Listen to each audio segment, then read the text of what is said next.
Samedi matin pour parler de belles choses et vraiment d'une belle histoire depuis quelques mois maintenant. Ben, quoi qu'il fait de la musique depuis quelques années, il va nous parler de son parcours musical. Tommy Connolly qui est au bout du fil, comment ça va?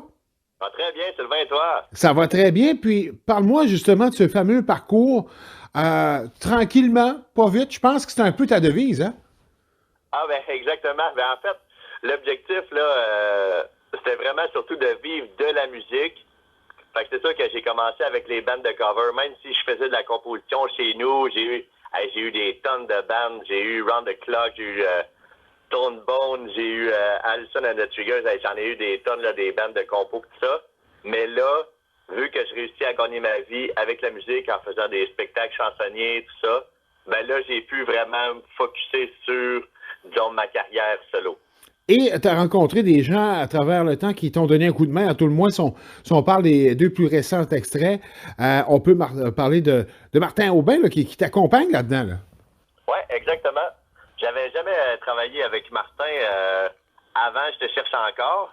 Mais lui, il fait aussi il se spécialise vraiment dans le studio pis tout ça, faire des enregistrements, du mixage, du mastering.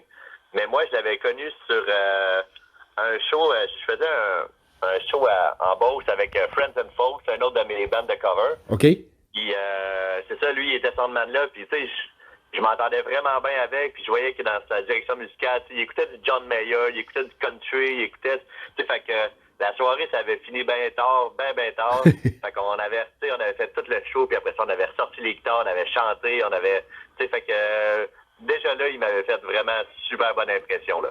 Et cette influence folk pop, est-ce que ça date des tout débuts, même avec tes bandes de cover, ou c'est survenu justement disons, à travers ces rencontres? Ah, ben, c'est avec le temps. C'est avec le temps qu'on s'assagit. Mais, tu sais, moi, j'avais des oncles, là, du côté de mon père, là, tu sais, qui brassaient la guitare en masse, qui jouaient, c'est ça, du Plume, du Paul Piché, puis, vraiment, j'avais un oncle qui tripait sur le Alan Jackson. Fait que, tu sais, ça a toujours été un peu dans l'ombre, mais, tu sais, en vieillissant, je me suis rapproché, justement, là, tu sais, de la musique un petit peu plus simple, un petit peu plus, où est-ce qu'on peut prendre le temps d'apprécier les choses, même quand on les joue en spectacle. Les chansons plus simples, on est tous là avec le public. On n'est pas dans notre tête. C'est ça qui est cool, dans le fond, c'est de pouvoir focuser sur vraiment ce qui se passe autour de l'événement, puis les spectateurs, puis Oui. d'être tout le monde ensemble, là. Parlons-en de la scène, de ton endroit de prédilection. Je pense que tu as eu la chance de pouvoir fouler quelques scènes au cours des dernières semaines. Là. Ah, ben oui, c'est ça. Ben là, depuis la pandémie, ça l'a comme resserré un petit peu Oui. autour de la région de Québec, là. Mais je joue beaucoup au Félix du Parvis, au Rideau Rouge. Je peux pas oublier le Calvados Ah. de Pont-Rouge. Sinon, tu sais, je jouais beaucoup aussi le pub O'Connell à Victoriaville. Je voyais la petite grenouille à Trois-Rivières. J'habitais au Saguenay-Lac-Saint-Jean. Fait que je suis allé retourner dernièrement à l'Envol en fin de semaine. Oui. Fait que c'est vraiment comme ça que je continue de gagner ma vie. Puis le chansonnier, là, c'est vraiment ça qui me sauve présentement parce que justement, tu sais, les bandes, c'est vraiment plus touché avec les mesures Oui. sanitaires, tout ça. Mais là, vraiment, là, le chansonnier, c'est reparti de plus belle. On se fait canceller une fois de temps en temps, mais on réussit au moins à vivre là, correctement. Là. Et ben, dans ton cas, deux extraits, les plus récents qui connaissent beaucoup de succès. Est-ce qu'on a d'autres choses de plus complets qui est à venir prochainement? J'ai pas de plan de match. Dans le fond, tout ce que je veux faire, c'est sortir des chansons. Je visais à peu près une chanson aux 3 4 mois. Parce OK. que moi, dans le fond, c'est moi qui paye tout. J'ai pas de maison de disque, j'ai pas d'équipe, j'ai pas rien, là. Fait que c'est tout moi qui finance tout.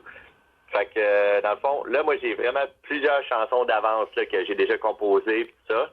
Mais je sais juste pas dans quel ordre je vais sortir ça. Je sais pas si, tu sais, j'ai des chansons anglaises aussi. OK. Mais que pour l'instant, je laisse de côté parce que je veux vraiment m'attarder à la musique francophone, puis je veux pas commencer à mêler tout le monde avec ça, là.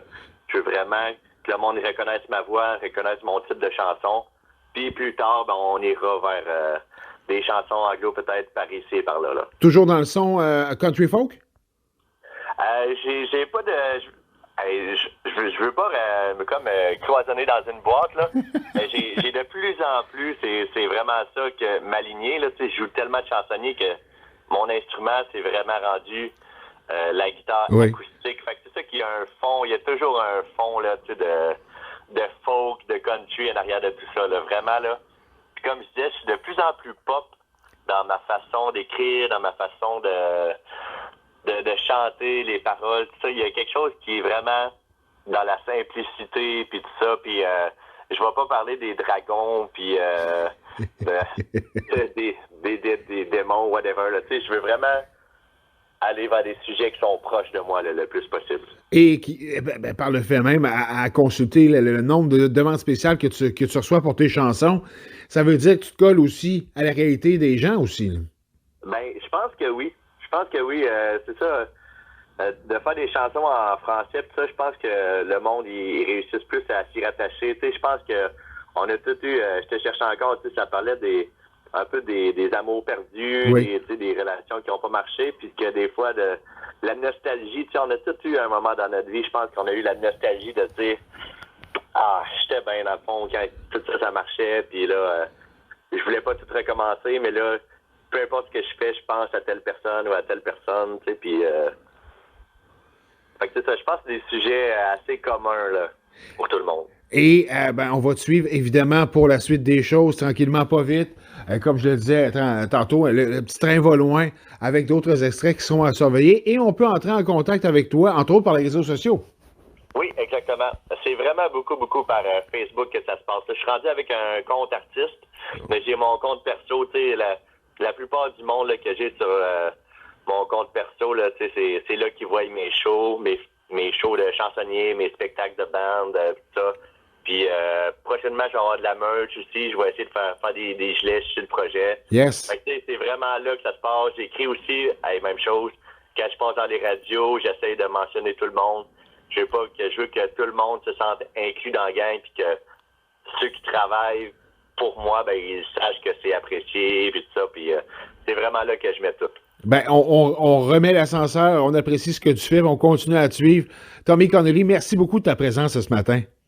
Hey, ça fait vraiment un plaisir. Et une prochaine à part ça. Ben oui, à la prochaine, certainement. Bye bye. Salut, merci.